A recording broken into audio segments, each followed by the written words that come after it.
ఈ రాష్ట్ర ప్రయోజనాలు మినిస్టర్ గారు క్లారిఫికేషన్ ఇస్తారు. స్పీకర్ సార్, 2-3 విషయాలపై నా హంబుల్ సబ్మిషన్ మీకు, మీ ద్వారా మొత్తం హౌస్కి, తెలంగాణ ప్రజానీకానికి. మొదలు పల్లా రాజేశ్వరరెడ్డి గారిని నేను కరెక్ట్ చేయదలుచుకున్నా. మీరు శంకరమ్మని నా మీద అభ్యర్థిగా నిలబెట్టినప్పుడు నేను సిట్టింగ్ ఎమ్మెల్యే. మీరు ఏ సిరిసిల్లలో, గజ్వేలో, సిద్దిపేట నిలబెట్టే బదులు మా మీద నిలబెట్టి మేమేదో నిలబడ్డట్టుగా మీరు చేస్తే అది చాలా విచిత్రంగా ఉంది. నేను ఇప్పుడు 7 సార్లు గెలిచినా ఇప్పుడు మధ్యలో ఒకసారి మీరు క్యాండిడేట్ తీసుకొచ్చి మళ్ళీ తీసుకుపోయినరు. అదేవిధంగా ఇప్పుడు కృష్ణా నదీ జలాలపై గౌరవ ప్రతిపక్ష శాసనసభ్యులు హరీష్ రావు గారు, గతంలో ఇరిగేషన్ మినిస్టరు, వారు కొన్ని విషయాలు చెప్పారు. నేను ఈరోజు శాసన సభ ద్వారా యావత్ తెలంగాణ ప్రజానీకానికి తెలియజేస్తున్నా, తెలంగాణ రైతాంగం తెలియజేస్తున్నా, ఈ ప్రభుత్వం రేవంత్ రెడ్డి గారి నాయకత్వంలో ఈ ప్రభుత్వం మేము కృష్ణా నదిపై ప్రాజెక్టులు ఎవరికి అప్పచెప్పలేదు, అప్పచెప్పే ప్రసక్తే లేదు. మీరు ఎక్కడి నుంచో మినిట్స్ తీసుకొచ్చి చదివి మేమేదో చేసినాం అంటే దానికి మేమెందుకు జవాబు చెప్తాము? ఇంకోటి స్పీకర్ సార్, మీ ద్వారా యావత్ తెలంగాణ ప్రజానీకాన్ని తెలియజేస్తున్నాం. ఏమైనా తెలంగాణలో కృష్ణా నదీ జలాల విషయంలో తెలంగాణకి అన్యాయం జరిగిందంటే ఆనాటి టీఆర్ఎస్ ప్రభుత్వం వల్ల. ముఖ్యమంత్రి గారు చెప్తున్న విషయం నేను మళ్ళీ రిపీట్ చేస్తున్నా. సాంప్రదాయంగా water share allotment is based on catchment area, is based on drought prone area, is based on population. ఈ అన్ని పారామీటర్స్లో కృష్ణా నదీ జలాలపై తెలంగాణకి రావాల్సిన 68 to 70% వాటా వాళ్ళు వదులుకొని 2014 నుంచి 2014-15 నుంచి పోయిన సంవత్సరం వరకు తెలంగాణకి 299 టీఎంసీలు, 512 టీఎంసీలు ఆంధ్రాకు ఒప్పుకుంది గత టీఆర్ఎస్ ప్రభుత్వం.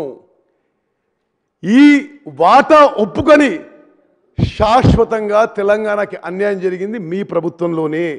ఇప్పుడు ఇది నేను చెప్తున్న విషయం కూడా కాదు. నామా నాగేశ్వరరావు గారు నిన్న పార్లమెంట్ను అడిగిన ప్రశ్నకి కేంద్ర ప్రభుత్వం ఇచ్చిన జవాబు ఆనాటి 2 ప్రభుత్వాలు ఒప్పుకున్నాయి. This is the biggest damage, serious damage to interest of Telangana farmers.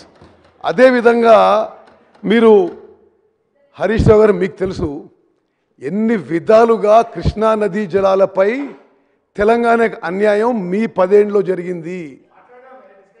Definitely speaker sir, we should have a separate discussion on Krishna waters in this house. No, let me summarize.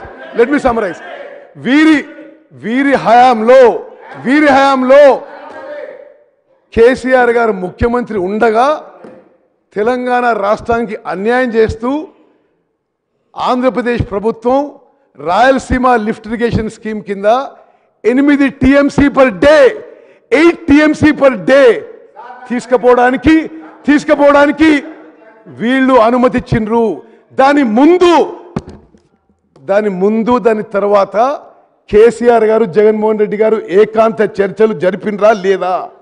అక్కడనే ఈ కుట్ర జరిగిందా లేదా?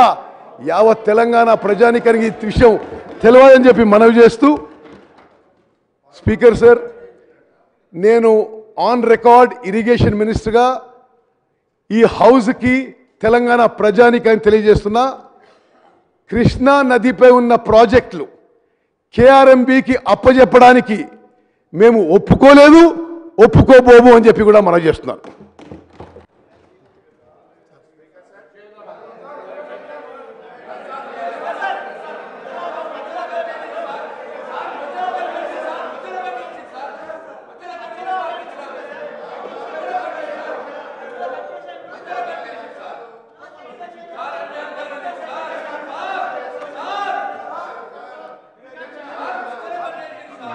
వన్ మినిట్లో complete చేయాలి. కాదు sir, ఇప్పుడు నేను కంప్లీట్ చెప్పా. ఇప్పుడు ఉత్తమన్న గారు లేచి నా మీద మళ్ళీ ఆరోపణలు చేసి నేను క్లారిఫై చేయాలనే వద్దా? ఇరిగేషన్ మీద మాట్లాడినందుకు ఉత్తమన్న క్లారిఫై చేయాలి కదా. ఇప్పుడు ఎక్కడి నుంచో తెచ్చి హరీష్ రావు గారు మాట్లాడుతున్నారు అన్నారు. ఇవి మీ ద్వారా వారికి పంపిస్తాయి. ఇవి ఎక్కడి నుంచో తేలే.